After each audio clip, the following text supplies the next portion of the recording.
It was a sleepy Sunday morning on May 18th, 1980, much like any other in the Cascades.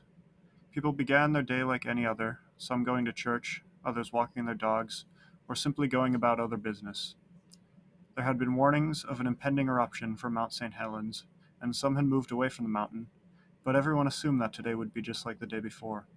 Little did they know that disaster was only moments from striking. Shortly after 8:30 a.m., a huge shockwave devastated anything within a 30-kilometer radius, and a black plume of ash could be seen over Mount St. Helens. The largest avalanche in recorded history poured down the mountain and annihilated anything in its path. Within a few hours, the bright day had been turned into a gloomy night by clouds of thick, choking ash. Geologists had been measuring the data from the volcano for months. Beginning in March, there had been an increase in the amount of small earthquakes around the mountain.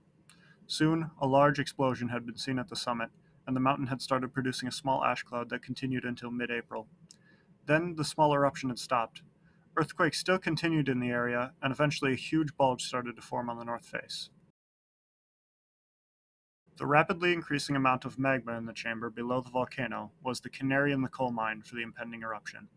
By mid-May, some parts of the rock had risen 450 feet higher than normal, and the heat began to melt the ice off the mountains. The groundwater in the area had even begun to boil from the heat in some places. At this point, an eruption was imminent. It was believed that the eruption would not be so bad.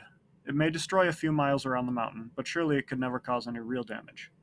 This is one of the reasons that the area wasn't completely evacuated. If the eruption hadn't happened on a Sunday, hundreds of loggers would have been killed while working.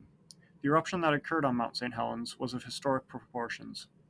Not only was it the largest natural disaster in the US in modern history, but it also taught geologists just how dangerous volcanoes can be.